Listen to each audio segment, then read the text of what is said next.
Okay, it says we're live. We've got action. We're going to get right into it. Peace out there, Instagram. Hello there, Facebook. We're going live in two places. So if you see me looking back and forth, that's what I'm doing. Welcome to my live today. It's Heather, and I'm a coach for fitness and health. And I am here to help you out through your day. So I'm going to share a couple tips with you today, pass on a couple tips to you today. And our topic, I'll just pull this up on this little ticker tape here to show you there. We're going to talk today, is our mind the enemy? That's what we're going to discuss a little bit today. And I'm just going to pull up comments here so I can see them. If you're jumping on here live with me on StreamYard here on Facebook, you might just have to give StreamYard permission so that I can see you and know who I'm discussing and talking with.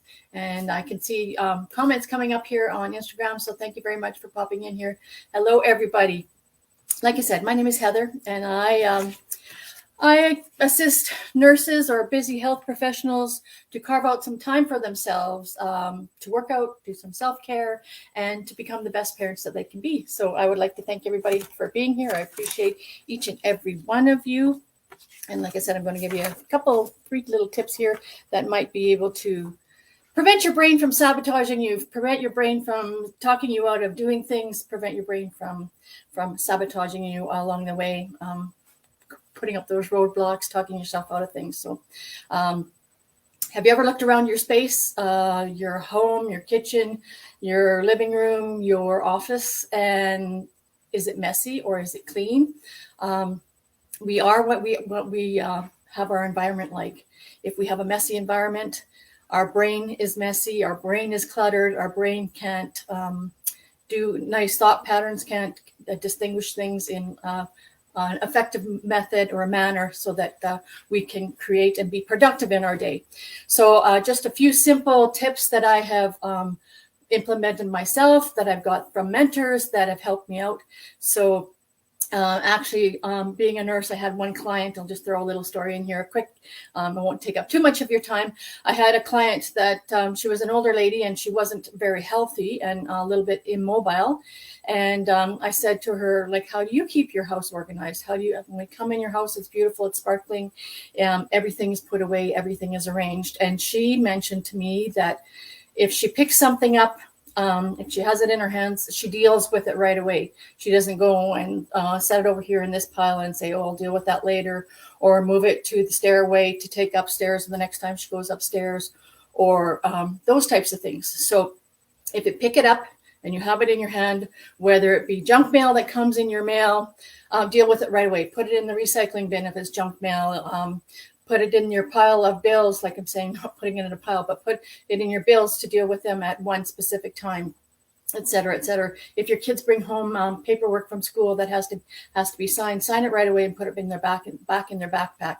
These are just a couple suggestions that, like I said, try them, see if they work for you. If they don't, well, then throw them out and try something else. So that was number one tip.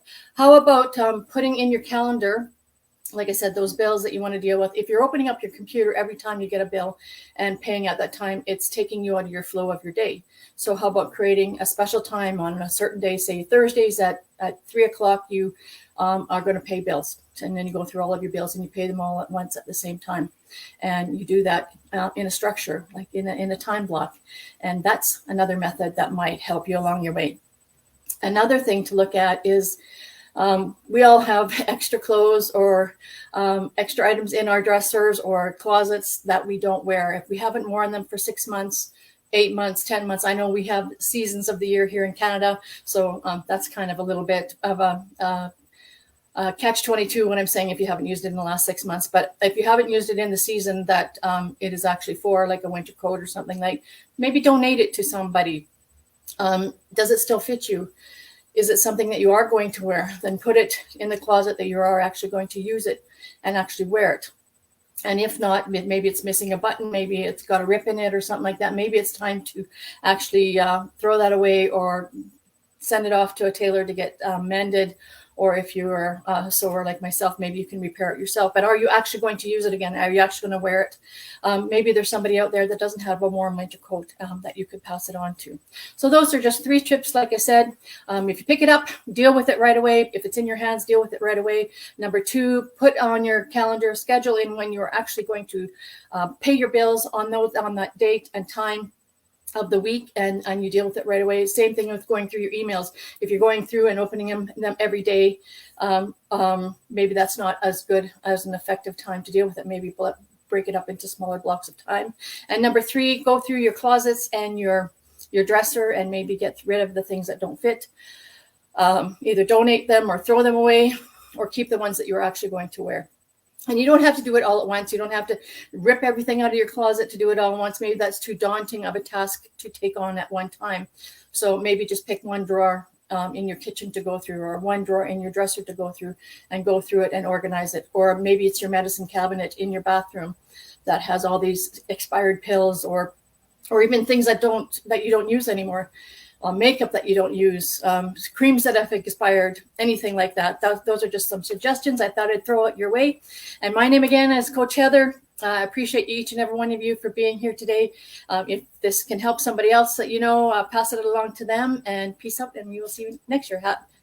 Next time. Have yourself a good day. Have yourself a wonderful weekend. Take care, and peace and love to everyone. Bye-bye.